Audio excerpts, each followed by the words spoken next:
Hi and welcome to the Sunday Lunch Project Manager podcast for Sunday the 20th of February 2022.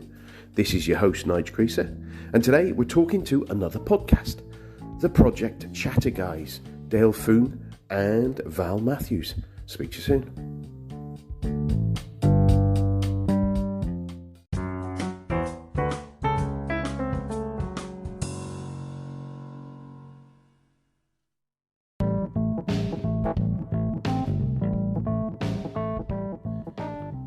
Again this week we are sponsored by Tamplo. Tamplo turns meetings into action plans, and we all want better meetings, don't we? How many of us spend too much time in meetings, and how many spend too much time in meetings that just are no good, and we think we shouldn't be there. I heard a story that Elon Musk said that people should leave their meetings after 10 minutes in his organisations if the meetings, they don't need to be there or don't understand why they're there. But what happens if you need that person there? It's just that they didn't know they needed to be there. Well, Tamplo can help. With their meeting structures within their cloud-based service, you can create structure for meetings and meaning for meetings, with a clear agenda, setting meeting parameters to stick to a plan. Shared, and how often do you get that situation when you have someone like me maybe who takes off down a rabbit hole? Well, that's it. You can use this tool to keep to that. The shared agenda you can create allows those rabbit holes to be identified early and become fully prepared, and have all the invitees add information into those agendas where they need things to be talked about. So no surprises. You can lead the meeting through using Tamplo and each item and record the information or decisions or actions live in Tamplo and also through Microsoft Teams. You can add comments, decisions and assign tasks as you're doing it. None of this, looking through your notebook and deciding what was it that someone said, who said they'd do that. You're doing it there and it's going to drop into their dashboard. Meetings are also minutes sent to all invitees so they know it's all there, but you're not having to sit back and create those meetings later on. And they're available for everyone to look back over time. Ideal for using recurrent meetings where you want to see all of those decisions that step through, but you don't want to look through 100 different Word documents that are ordered in a weird SharePoint site in a weird order because someone saved the document as a different name. The meetings become shorter and more enjoyable, or as enjoyable as a meeting can be. It allows you to stick to an agenda and be more collaborative. And no one leaves the meeting not knowing what they should be doing or who's doing it, because it's all there in Tamplo. So your meetings are better. But then, have we all been to meetings that have been brilliant and superb? I've been to some. They've been really good. But then nothing happens after those meetings. All of the tasks that were allocated, all the things weren't chased up, weren't chased down in it, and all of it drifts. That's where Tamplo can help again. The project and task management and follow-up capabilities of the tool provide a clear dashboard with an overview of scheduled tasks, alerts on tasks, and overview of team's progress. So you can track what's going on, and I can track what I need to do. You can create your own daily plan of tasks that you want to work on or check in on with the others. Easy task assignment, and then adding deadlines and degree of importance, who the owner is, and followers. You can follow them. Clear descriptions, and you can upload documents too. So it's all in one place. Easy project management with dedicated dashboard, lists of tasks, and what people are working on. So you can see in one place as a PM what people are doing.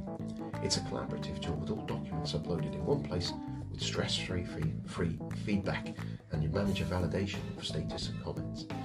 You can assign tasks to individuals or to teams. So again, if you've got those self-managing teams, that can be done without you being, it can be clear that team A has that, they can put it on their backlog maybe. So no task is left undone, and the tracking is transparent to everyone. There's more efficiency, more motivation, and change status is clear once tasks are completed. It gives a clear actions plan, more structure, and hopefully more projects completed on time. And as PMs, if we can complete projects on time and more efficiency, don't we want to do it? The product's easy, intuitive, it gets your work done with peace of mind and more efficiency and more collaboration.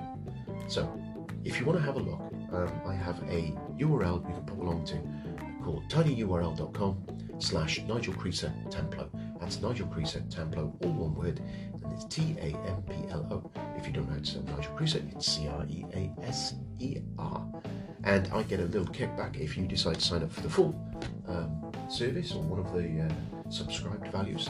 But there's a trial. You get a 14-day trial, I think it is, and to try it out and see. Well, actually, it's a full month trial, so you can get a month's worth of being more productive and trying this out with you and your team. So get on it, have a go with it, and enjoy your better meetings and better follow-up with Tamplo.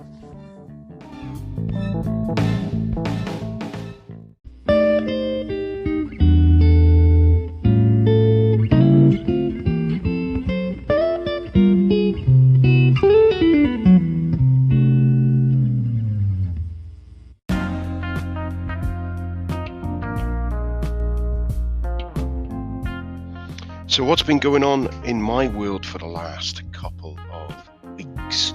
Well, I've just broken up yesterday for half term, so we've got a week of chilling out. The last 2 weeks have been, well, a few weeks have been a bit OP in some ways because we had COVID hit the household.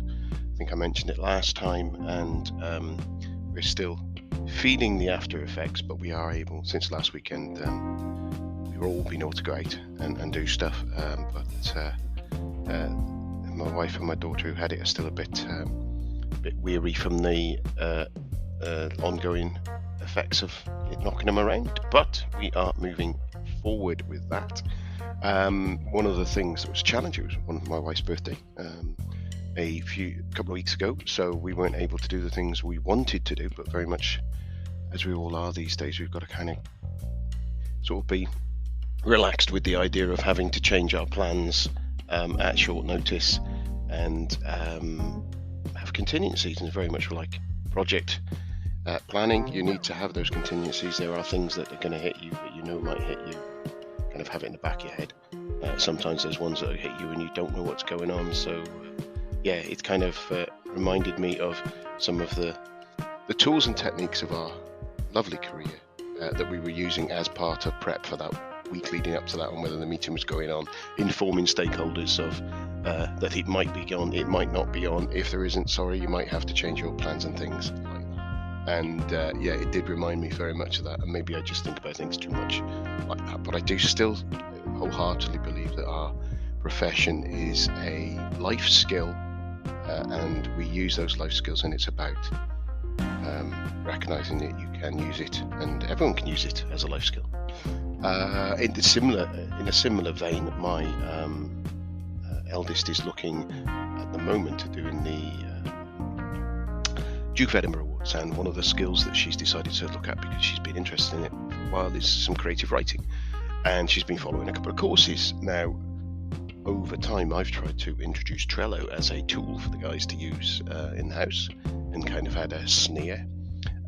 Funny how when someone else recommends it to a teenager, they have a different point of view. So she's started playing with Trello and using that to start capturing some of her book ideas and story ideas, character ideas and things like that. And then she realised that, oh yeah, that's the same thing that a few years ago when we were doing a big bit of garden work, I had started using Post-its on the 3 windows that we've got in our kitchen to use as our to-do, doing and done.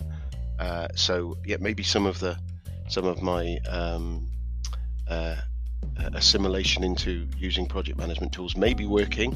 It may not, but we'll see with that. As far as that's it really. As far as podcasting and the books and stuff going, I've been on a couple of podcasts recently. Not sure if I mentioned last time, but I was on the Project Management Office Hours interview with PMO Joe, a former interviewee of the podcast, and the guys I got coming up today, Dale and Val, who kindly interviewed me a couple of weeks ago on their podcast, which is called Project Chatter Podcast, and that was a really interesting, open flowing conversation with a few curveballs thrown in to try and knock me off. I think one of them defending the indefensible, which I found quite interesting because it was kind of defending the opposite of what I've been saying, which is quite fun actually. It does help you put yourself in other people's shoes, which is key for us. book sales have kind of ground to a halt, but I've just cut the price on the book. So if anyone is looking for a copy of the paperback, it is currently in the UK at, now I'm forgetting now whether I put it down to $5.99 or $6.99. I think I put it down to $6.99. So that's going to be, hopefully that will be a more a price where people will want it a bit more. But I think I've lost out from the newness of the book in November, and where I think you feature on a few of Amazon's lists and feature at the beginning of searches, so it takes a bit longer to push it out there. So that is where it is. As far as my next book is concerned, I've not really got my teeth into it in the last few weeks. So health-wise, you know what? I've not moved hardly in the last 3-4 weeks. Obviously, with COVID around the house, I've been a bit twitchy and a few things going on. But also, I just I think I've got a little bit of the winter malaise. And just got a little bit busy at work, a little bit of habit that I spotted from last year that I need to modify, boundaries and things like that, keeping them clearer, so when I am allowing people to creep into areas that I want to control. So I've got to do a bit of work on that and kind of reset, but it's good that I'm seeing the flags and the triggers in there. But I think this time of year is tough. There's a few things that contribute to it as well. So if there's anyone, again, as I always, I'll probably mention this more often on this podcast, so about mental health and talk about how I feel at the moment, because I think it's something that we don't all talk about. I didn't hear people talk about it. The more I'm feeling, I'm going to talk about it as if I've got a cold kind of thing. So yeah, I think in the last week to 2 weeks, I've been on the lower ebb. As I said, I've got a week off next week, so hopefully we'll bring it up a little bit and have some fun and reset some goals maybe and relook at what I want to do. As far as podcast interviews are concerned, I have not quite nailed down fully yet. I've got a couple of interviews coming up with Penny Pullen, who many of you would have heard of and Tony Llewellyn as well, another well-known name in the project management community, I believe. So I will be interviewing them in the next 2 or 3 weeks, and another interview scheduled probably going to be later in the year. But with those 2 interviews and the other ones I've got in the hopper, I think we're interviews through till sort of July time. I've got a couple of other people I'm still chasing. If you know who you are, you are listeners, so I can see if I can get hold of a few people. And as ever, if there's anyone out there who wants to be on the show, feels they could benefit or have something they want to tell people, give me a shout. One thing I haven't done for a while is some of the background interviews, which I'm intending to get back to. It's just lining the right people up just to get their history, if you like. Because I've really enjoyed those interviews, but not done some for a while, because quite a lot it's been about maybe tied to someone's book or something like that, which has been some really useful information and useful conversations. So I think that's really it. I am going to switch off from the holiday basically and let you listen to me having a chat with Dale and Val. So speak to you in a bit. Bye.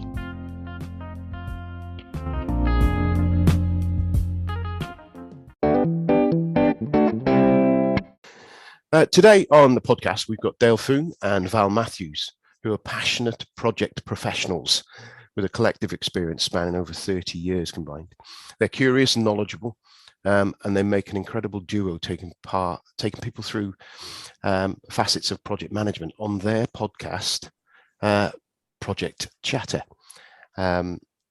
They are coming on today to chat about why they set up the podcast, what they think about project management at the moment, and we're kind of going to just kind of see why we are around. So it's a bit of a unusual show this time. We're kind of going to just talk news, if you like, in some ways, and opinion.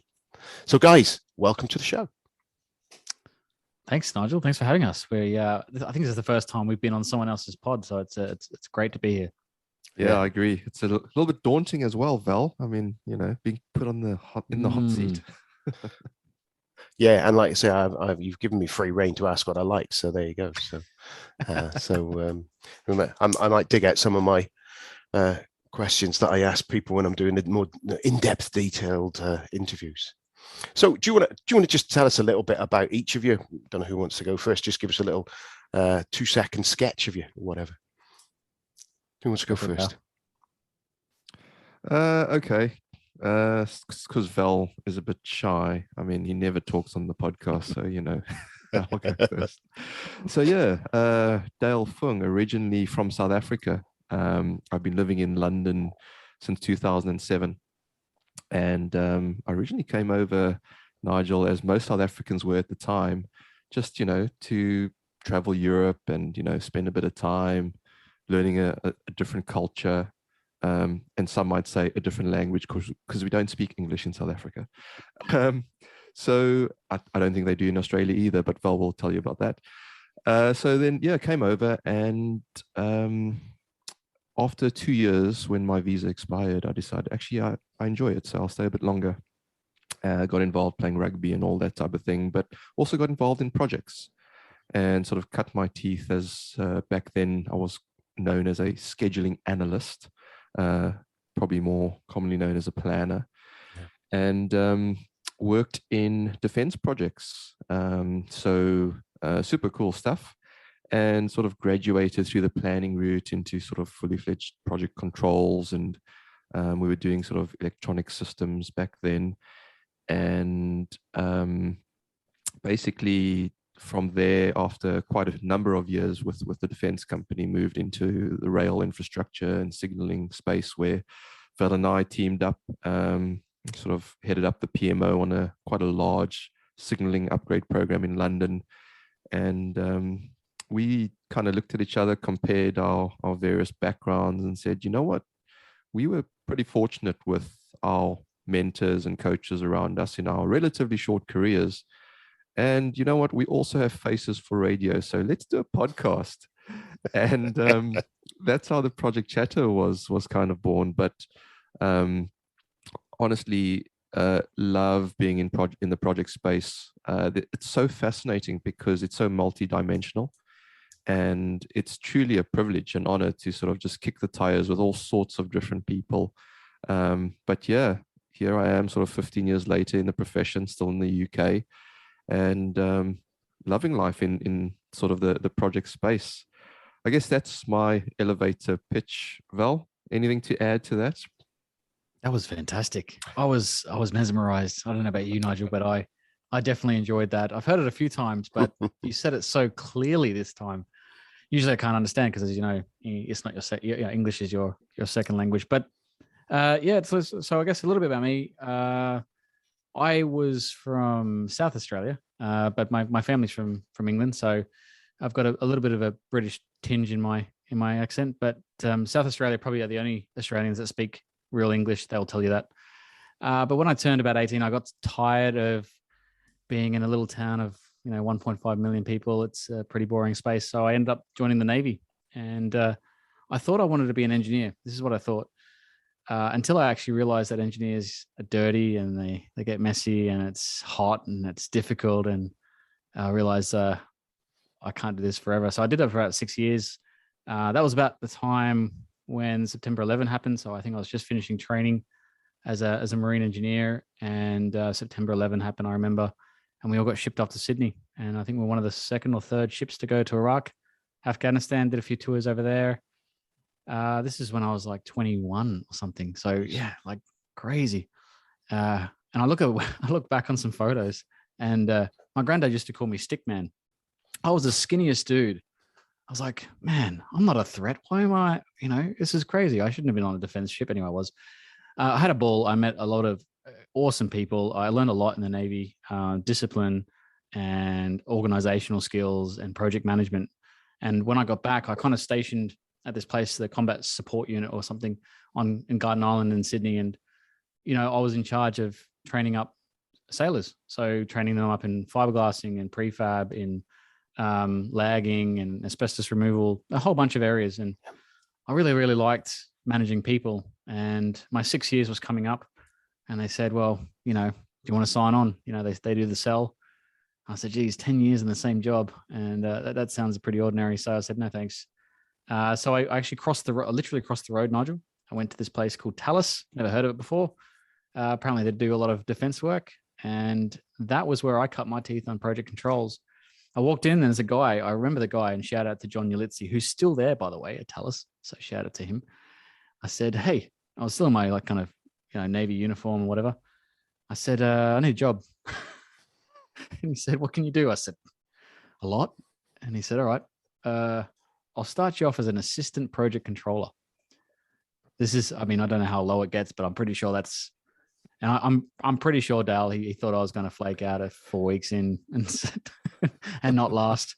But it turns out I'm all right. I'm all right with numbers. I'm pretty good with people. And I managed to get on a few different defense projects. And then I just kind of jumped from there. So I think every 2 years I jumped industries, kicking off with the air warfare destroyers, which was an $8 billion program. This is back when $1 billion programs wasn't a thing. Do you remember, Nigel? Yeah. Like $1 million program was big. You're like, geez.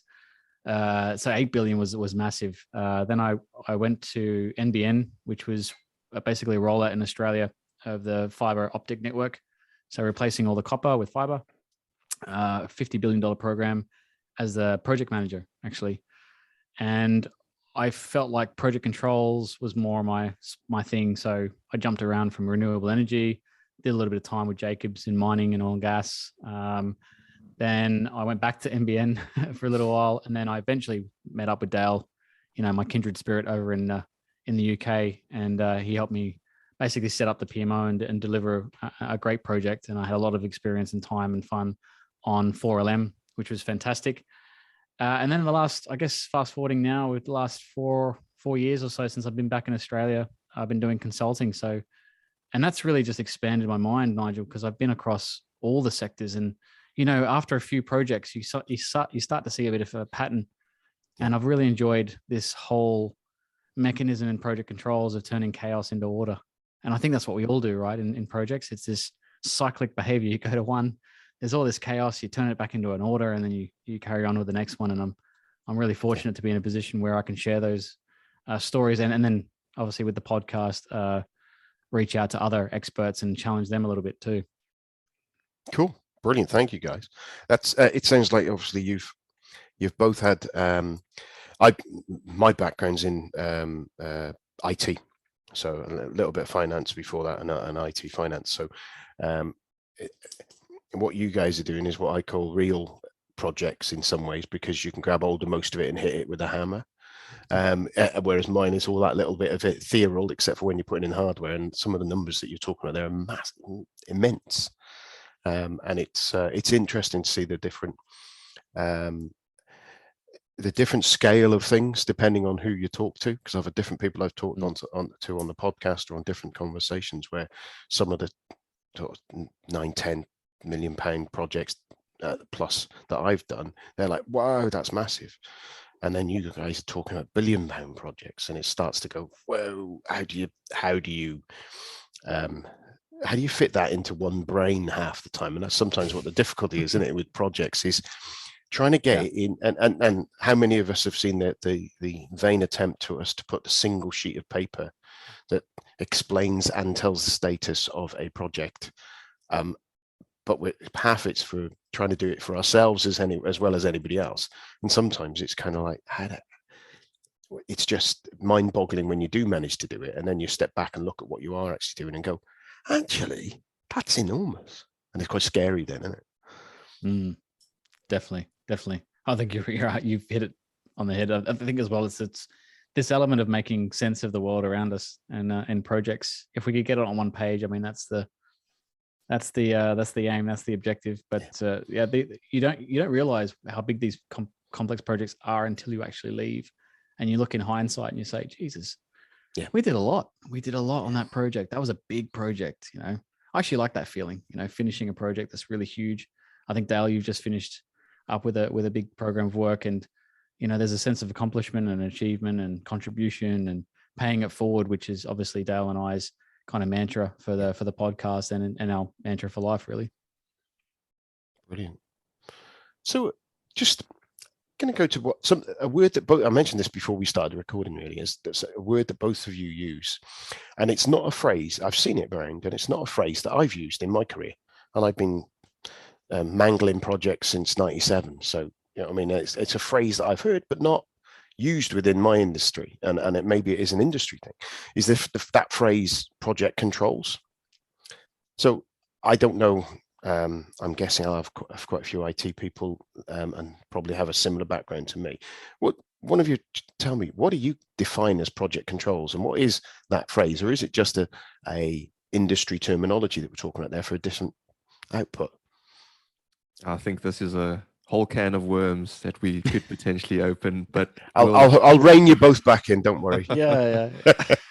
I think, and hopefully Val would agree with me, there've been so many ways project controls has been described, and we've been called everything from the caddy to the golf player through to the co-driver in a rally car, but I think we've landed our favorite one is just being that critical friend on a project, where all we're doing is we're just looking at the project through a slightly different lens, just to ensure that we are looking at the blind spots. We are making sure that what we set out to achieve on the project is actually on course to being achieved, whether that's cost, schedule, the works. And I personally think that the word control in project control is an injustice, because we don't control the project as such. No one can really control the project. And it is morphing a little bit, I think, as well, especially with sort of data analysis coming into it and some of the technology that you do get out there. But there's so many methodologies, there's so much that goes into what a project controller does.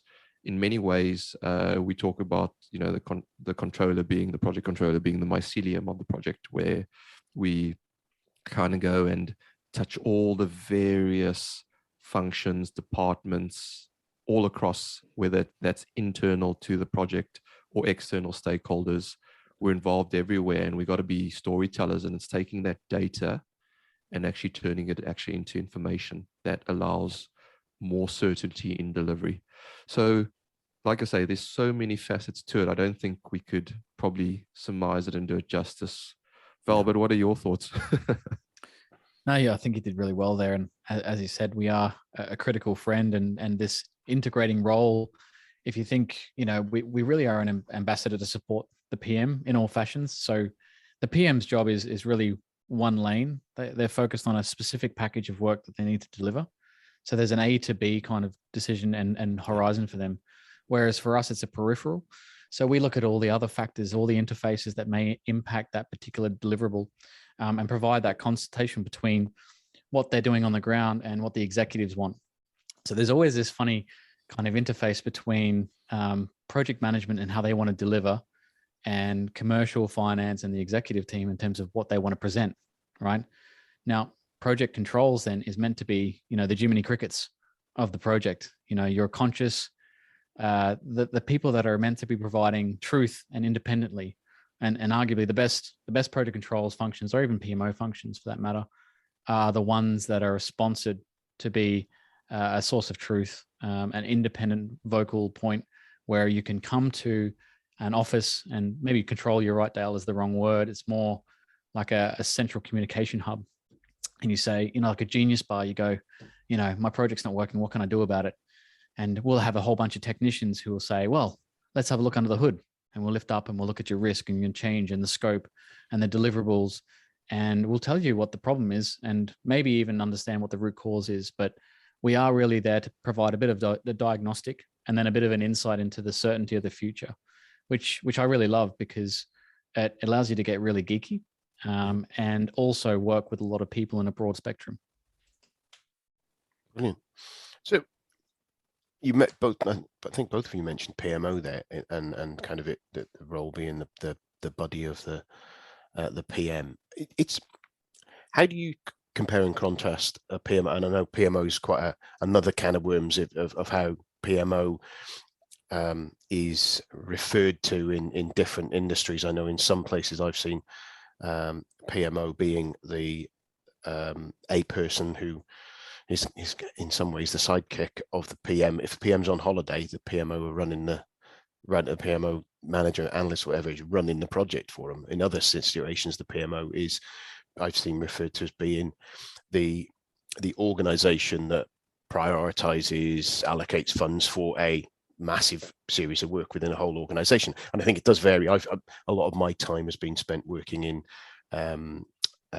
system integrators and software providers. So we're kind of a step away from some of those things, but we still have that kind of PMO function, looking after functions, supporting the tooling that the PM needs. So how do you see the interface stream? Because it sounds like there's 3 defined roles there that maybe are there, but inevitably there's a bit of grey across each of them. How would you see that? Yeah, I think you're right. For me, it's, and I might be a bit provocative when I say this, I think it's just semantics. What label you give PMO, controls, whatever the case may be. It's really understanding what role you're performing within that organizational project. Yeah. And instead of talking about the labels, I think it's probably better to talk about the levels at which you operate. And so you could get, let's use PMO. You could get PMO at organizational level. You could get PMO at a project level. But typically you get project controls at a project level rather than PMO. For me, and Val might have a different view to this, but your PMO is basically your organizational level where they're ensuring that the standards that you're applying across the organization to deliver your projects are all being met, and things sort of, I guess, are standardized processes, the way things are communicated, etc. And it's an integrator of all the various professional services that you might get. So finance, HR, IT, project controls, and within controls. And this is another argument is, does controls also mean risk and planning and resource management? And it varies, right? It depends on what works for your organization. And this is why it's an interesting space, because you do need those that have a bit of experience to come in and understand what works for you if you don't know yourself as an organization. So that's where the consultants like Val, sort of earn their bucks, so to speak. But bringing back up, I think, Nigel, it's an interesting one because it's just a label at the end of the day. And I'd like to think that there is quite a lot of synergy between that organizational level and the project level. Sometimes you find there isn't, and sometimes it is necessary to not be the same because that project is so unique. It's an outlier. And so you'll have a project controls team on that specific project because it doesn't conform to the rest of the organization's projects, and they will just apply a different project methodology. Yeah. So you might be in a infrastructure organization, but you're delivering a software project. So you might have to apply a bit more agile techniques, and agile within itself is a big debate, agile and waterfall, because maybe we don't open that can right now, but I don't mind opening that can. I've got some very firm views on that. That I've been in through. I have my view that I've said before. It's a hammer and a screwdriver. When you're screwing in a screw, you use a screwdriver. When you're hammering a nail, you're hammering a nail. You can use a screwdriver to hammer in a nail. You can use a hammer to put in a screw, but they're not as effective. And that's how I see it. And the point you said there, you've got to go, what do we need for this piece of work, or even this part of this project sometimes? And I've seen a lot of rhetoric around organizations going, we only do this way, and that way's bad. Typically it's we only work agile, and any even a suggestion of a Gantt chart, people get stoned in some organizations. And I think it's kind of, that it's a big tell, really. I've seen that you've got things like Jira and with the Atlassian things, and there's products that I've seen relating to Atlassian with the Jira boards called Big Picture, which kind of takes your Gantt chart, not your Gantt chart, takes your Jira board, takes your epics and puts them in a Gantt chart, which kind of gives you a release schedule. And it's kind of, and I kind of sit there going, well, yeah, I think people get animated about one or the other, and I think it's a case of make sure you're using the right tool. That's my view. What do you guys think? No, well, on that note, I guess that there is some fundamental, I guess, methodologies that I actually think inhibit the project, right? If I'm being completely honest with you, Nigel, I think the understanding of critical path isn't well known and it isn't used wisely. And arguably the same for Agile. And some of these kind of spin-off projects, we've talked to a few guests on our podcast, and, we've kind of unveiled a few of the certification programs that these institutions are pushing, and then their applicability to these methodologies on big projects. And I think it depends on the type of projects. And we always say this, like when we're asked these questions, Nigel, we got a great throwaway, which is always, it depends, right? Yeah. Because I think PMO and project controls is a very, very malleable ether. It's not something you go to uni for, come out of uni and you're a chartered PMO guru. Yeah. It's something like the blood-brain barrier. You're an ether between two very different functions, right?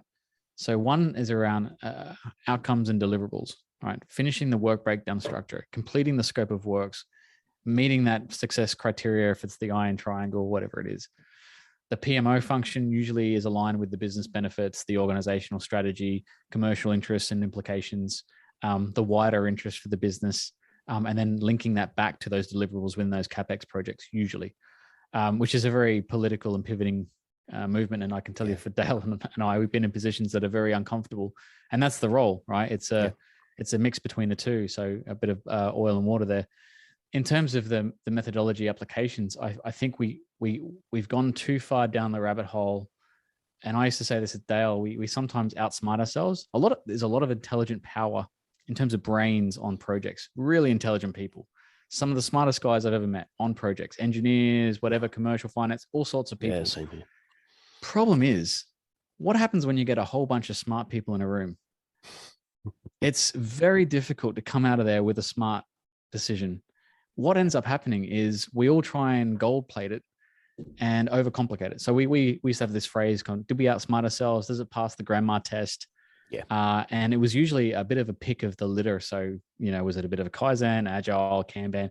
We take the things that work and apply them anyway. And I think, that's kind of we had a podcast this morning as well, Nigel. We kind of put it that, projects have been going on longer than these methodologies, and we always find a way to deliver them, right? Yeah. So the methodologies don't determine the outcome of the project. And arguably, if you look at some of the statistics, I don't think we're improving projects at all. So, I'm not convinced that data is correct. So again, it's questionable. Yeah. But are we getting better because of these methodologies? Maybe. The challenge is the projects are getting bigger, more complex. Thus, complex means we cannot understand the outputs, right? So if we change a lever over here, if it's complex by nature, we don't know what the effect is theoretically, right? So it's very difficult to understand whether or not the methodologies we have today will be the methodologies we need in the future. And as you said, I think, and we haven't gone down the rabbit hole of AI or machine learning or anything yet, but at some point, technology will do the work for us, the heavy lifting, the understanding of algorithms, deterministic kind of variables and inputs. And we won't need to worry about, did we do, a waterfall or do we do an agile? We'll be just like, right, we think this is the work that we need to complete. What do you think, Mr. Machine? And the machine says, this is how you should run it. Yeah. And we go, great, let's run that. I suppose when you're talking about the fact that they've been around for ages, it kind of makes me think, did Hadrian have a Gantt chart or a Kanban board when he built Hadrian's Wall? Did King Offa have the same, referencing to places right around where we were, King Offa have the same thing? I'm assuming that, as everyone says, that the the Egyptians were aliens anyway. They would have had all the technology that's ahead there to build the pyramids, and hence the reason of success there. But who knows? Yeah, I'm opening up a can of worms there for everyone. But yeah, do you know what I mean? It's kind of there are projects that are as massive as some of the ones we do now that were done over history. Now, I know you had less stakeholder problems and resourcing problems when you're just beating up slaves and wearing them out. But you know, there are, and finance problems are generally different as well, weren't they? But it does make that point, is that the tools, the technology, the ideas that people have had of how to do things a little bit more effective aren't unnecessarily the be all and end all. It's about the people, isn't it? It's about none of these tools and techniques, none of the methodologies deliver projects ever. Currently, the people deliver the projects. As you say, in the future, the people will be overseeing maybe AI delivering some of these projects rather than, but there's still going to be us squishy humans in the middle causing problems. And it's about getting those squishy humans aligned and helping do stuff. That's what it's all about, isn't it? Really, it's about people. The whole thing of projects. I remember having someone come to wanted to join the project community, and one of the reasons they put on their application in an organization I was in was that they'd said they wanted to get into projects because they don't really like dealing with people, and they prefer to have things that are all disciplined and have processes and procedures you just follow, which kind of made me realize that actually sometimes what we're about is seen as the Gantt chart, the Kanban board or whatever, whereas actually it's about those managing stakeholders, understanding people and motivating people. But yeah, I think where we go with I'm starting to drift towards that AI conversation, because that one does interest me. At the moment, I can't see exactly how it's gonna, for me as a project manager, be able to pick up an AI tool, because the data capture in order for the AI to do the work in industries I've been involved in, it just ain't there. It's in, and that maybe that's because it's in Outlook, it's in your notes, your project manager book that you've scribbled your notes or whatever, or in other people's repositories, and it's such a disparate area, and I'm not sure how we get that together. And maybe that's what the AI is going to do. It's going to be able to pull that together and do it for us. So should we touch on that AI stuff as we start? You mentioned the word there, Val. So there you go. So I know it's on everyone's mind. I mean, I do a lot of Q&As and panels, and Nigel, like, people want to know. They're like, how does this apply to my work? And do I lose my job? Am I going to be replaced by a robot? You know, Tesla's coming out with this new sentient, or Elon, and people are worried. But technology's always replaced what I would call transactional work. Yeah, the work that we do, but we don't want to, and hopefully it takes over emails and Excels, or someday, let's fingers crossed. I can't imagine Excel ever getting taken over. Not with engineers around. The only way you do that is uninstall it off every machine in the world. And I come from a finance background, so first thing I do, if I want to do something, I start doing my own Excel spreadsheet, and then, oh no, we're in trouble now because Crease has created something. Well, I think Excel has a place. It's a malleable tool for proof of concepts. But then when you want to scale them, you're like, okay, this is ready for something bigger. Then you go into something deeper. But if I touch on AI really doesn't have a handle on people yet. And that is the inhibitor. So for me, it's really machine learning, what we probably will take advantage of in our lifetimes. Now, maybe our kids will eventually get to a point where, sentients are self-aware and robots start to decide that they're better than us, and, the whole Terminator Matrix thing happens. But until that time, you're right. The data element of it is a inhibitor. And particularly in Australia, I don't know what the rest of the world is like. I mean, the UK is far more advanced we are. We still treat data as a wastage product rather than an asset.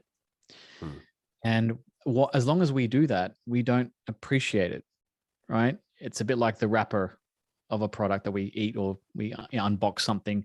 What do we do with the packaging? We throw it away, but we need to make sure that that's housed somewhere. And I'm not convinced that the written language and the data, and we had a great episode with Dave Snowden, Nigel, who pretty much imploded our minds about, he was really comparing natural systems to computational systems and how we operate through knowledge management and decision making. And he said, one of the problems we have is we are storytellers by nature. Humans love to tell stories. And what we're not capturing when we do these projects, or when we have areas where we want to share lessons, we don't capture the story. We capture an event in a book, which is naturally, by the name and the virtue of being a book, it's going to have biases in it, because we can't help but do that. It's something that's really hard to avoid. I've tried to write. I always make myself sound good on the CV, so it's very difficult to write in an objective way. And so when you write lessons learned, you're not really capturing a lot of the knowledge. And Dave would tell you, it's like, I don't know how many, what he said, 30% or 10% of what we actually experience, or something like that. It was a very low percentile, because the rest of it's, it's got to be passed down through the abstract, right? So some type of other way of getting through to our minds. And I thought, well, that's not the only inhibitor. But if you take what AI or machine learning could do for us, I think it's like this, Nigel. So picture this for you and your listeners, right? There's a blank canvas in front of you. Now, Alexa for Business has already been launched, and I don't know if your listeners know about that. So you've got, oh no, I've set her off now. See, she listens to me. Settle down. So you imagine, rather than setting up and writing and drawing strings and Gantt charts, you just tell them, this is what I want. This is the scope of work we're doing. It comes up with a theory of roughly how you're going to run this project, because we've done many, many like it. Like if it's rail, road, infrastructure, social, it's all been done before. Then it asks you and prompts you, much like an interview question or a workshop. You would break down the various bits of scope and decompose that into working elements. And then based on a number of rules, they're all if statements, are they? If that, then this, or some real basic algorithms, actually very, very achievable today with today's technology. It would build you everything you need. So it says, okay, Nigel, what else would you like? I said, well, I want a risk register, done. Change register, done. Decision log, done. Knowledge management center, done. Intranet for everybody, done. Communication plan, done. All the templates filled out. That is cool. And I think that's where we're kind of getting to. We're getting to a point where we can provide deterministic outputs for the start of projects, and then the execution of projects will be more about, as you said, managing people, culture, development, etc. Dale. If I jump in there, and the thing is, I think we need technology. We need to adopt and adapt to it. Do you know why? Because we don't have enough people in the profession. We just don't. And to truly, let's say, make a professional, it takes years. It takes experience. And, we just don't have the time. With the amount of money that governments across the globe are pumping into projects, just, to keep the economies going, there's all these projects, and we just don't have the pipeline of people coming in. So we need to harness technology. The problem is, as Val's saying, is you have this sort of fear factor and, I guess, adoption rate challenge with companies, organizations trying to take it on. That's part of the issue. But the other issue, I think, is that there's not enough education around what is available and what is good and what is not, because we're in the infancy stage. There's a whole bunch of great technology out there, but which one do I go for? Which ones play nicely together? Which ones work for my organization and what I want to output? And also, is my organization ready for some sort of digital transformation? And that's a huge topic that people are sort of putting out there these days. And I don't know if every single organization is ready for a digital transformation. I think it's actually a whole bunch of small digital change projects. Because transformation is changing your entire organization to something totally different. And again, it might be semantics between what's transformation and change. But if you distinguish between the two, transformation is, I think one of our guests, Eddie Abeng, put it brilliantly. It's Eddie on. Eddie's great. Caterpillar into butterfly. That is transformation, something totally different that serves a different purpose. Whereas change projects is what I think actually a lot of organizations need, but they're calling it transformation, and their staff aren't ready. They don't have the environment for it. They don't have the support structure for it. So they end up failing and spending a lot of money and then getting burnt. And then guess what? They don't want to do it again because that investment didn't hold. So it's an interesting space to be, is how do we deliver projects using all of the technology out there? I mean, it doesn't have to be AI, even just simple automation. There's a lot of ingredients for the recipe to work. So yeah, great one to muse on, I think. Yeah, I think the point that you made about project management, I saw something for PMI and I just Googled it now, is that they're estimating by 2027 worldwide we'll need 88 million people in project related roles. Yeah. Wow. And like, I don't think there's anywhere near that at the minute. I was telling Val, the Project Controls Expo, which I went to a couple of weeks back, I went to one of the talks by John Loveday, and he's the director at the IPA, Infrastructure and Projects Authority.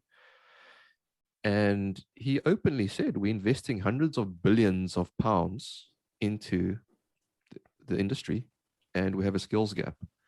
And I get why government's trying to do it for the economy, but from a project perspective, that's ludicrous, because you're setting yourself up to fail.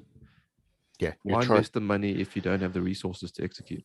Yeah. And it's like having a governmental PMO or project controls lens on it to sit there and go, right, as a country, we're going to run these projects. Okay. What people have we got? What people can we bring in? Oh, hang on. We've just put a load of barriers, like in the UK, to stop people coming in to come and help us. Where are we and what we're doing? Whereas at the moment, they're just going, yeah, let's put this policy in, then everyone will feel happy because it looks like there's loads of jobs available, looks like the economy's great. But as you say, is then you fail to deliver these things. Your country's not transforming in the way to do it. And I think some of the digital transformation things that you mentioned there, I think that, like you say, when Eddie said it I think he said it was that when you transform, you can't go back. Yeah. That's the thing, isn't it? You can't go back if you've transformed. If you've changed, you can change back. And that's what I think you're right, that distinction. If you've transformed your organization completely, going back is not an option. But what ends up happening is, you know, that procedure doesn't work that we've digitally transformed. So let's use the old one, or people just use the old one because that's the only one they know it and they refuse to change. And it's kind of, it could be semantics around that, but it is a mindset, because people, if you've got let's do a transformation program and we'll run it for the next 25 years and we'll have transformations every year. Well, what are you changing to? What's your end goal? If you're going to transform, you've got something you want to become. And a lot of, like I said, a lot of organizations don't even define what they want to become is. And I find it, again, it's the language there and it's the expectation setting you get. But how we deal with it as a industry, the only way to do it, as you say, if you've got 88 million people in roles, or the requirement for 88 million people, how many of those do we need to sit there and go, right, that's an AI bot doing that role, that's an AI bot doing that role, and then have the people doing the add value, that super add value stuff that we only humans can do at the minute. I think that I've done some playing around a few years ago when Echo came out, and I was playing around with one app that someone had done, which was adding Jira tickets using an Echo to a Kanban board, and I think it was Trello. It was, rather than Jira. Sorry, and it was. I was not. That's cool. I really like that. It's a good idea, and I think there is that sort of thing where you can get to that point, but you've got to get that. The templates will be the key thing. As I think you said, Val, there was. If you've got the templates that, the little bit of coding I did with Alexa was, I did some work before that on a project. That's why I got interested in it, which was using some of Nuance's technologies doing in contact centers. So taking your voice recognition and doing that. And one of I remember it sticks in my head is one of the sales guys from Nuance, or pre-sales guys, when they were giving us some training, they said, how many different ways do you think an airport gets requested for, or Heathrow Airport, it might have been, or Gatwick or something like that. And then we all sat in a room and said, well, 5 or 6 different ways. And what they identified in their analysis, because what they do is fire up a recording, ask people a question, take a recording, and then understand what people say. They identified about 50 different ways that people asked for Heathrow Airport, say, and it'll be like at London Airport, the airport in London that isn't Luton, and it all about getting those intents and understanding what that language. And then we start talking about the fact that you've got the British English and all the wrong Englishes. You're going to get you're going to get that situation where when you say something and I say something, that means entirely different because of the slang. Even to be honest, I'm right on the Welsh border where I am. The same words can mean somewhat different within a few miles of each other. So understanding people's intent when they say something, and the same with projects, isn't it? It's saying, oh, I want something to deliver this for me. And you kind of go, okay, how do we interpret what that business user story is, the business requirement, into an actual piece of technology or into a building or whatever? It's difficult to do that at the moment and create that programming. And the only way to do it is get that AI pulling that data out, isn't it? And that becomes, you get lots of privacy issues and things like that, really, because you're mining data that is, you've got to, I think you've got to go for those non-structured conversations that, and in some ways you've got to sit there and go, right, in every meeting, we need to record everything. And when we're recording it, then it gets dropped into the AI bucket, analyzes that meeting, understands decisions that are being made, and then pulls that together with the email conversations that related to that followed after, and the decision log. And then you start joining all those together and go, everybody thought the different thing there. Guys, we've got a red problem here because you've got 15 people charged off to do some work and they're doing 15 different things. Bring them back together. Let's get them back on plate. And that starts to become massively powerful and really useful, but also quite scary. It'd be hard. Yeah, I completely agree. I think actually I have a theory about this. Well, it's goodbye from me, Nigel Creaser, and it's goodbye from him, the Sunday Lunch PM. Goodbye.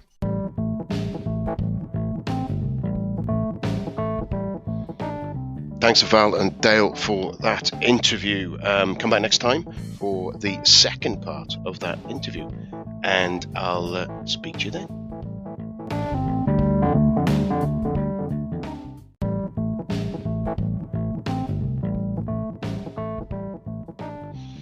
If you enjoyed the show, it would be brilliant if you would like to support it. Number of ways you can do that. Number one is sharing it with your friends and colleagues. The more people who hear about it, the more people get the experience from my fantastic guests. If you want to go a bit more than that, you could jump onto wherever you listen to this and give me a review. 5 stars would be lovely.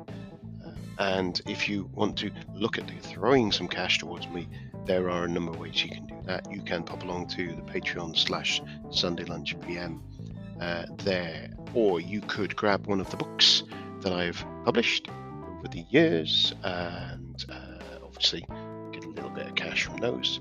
On the website, under the shop, under the shop, I've got links to all of my previous guests' books, and Andy and Joel's is on there.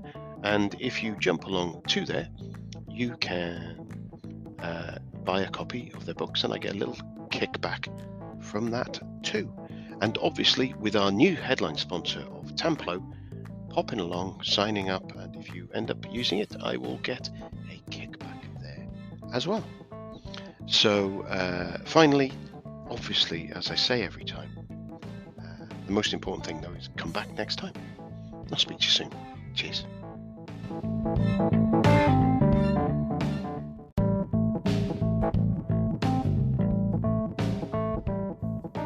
Remember, if you want better meetings and better task follow-up, Tamplo's where to get it. Don't forget your 1-month trial, tinyurl.com/Nigel Creaser Tamplo. That's NIGELCREASER Tamplo.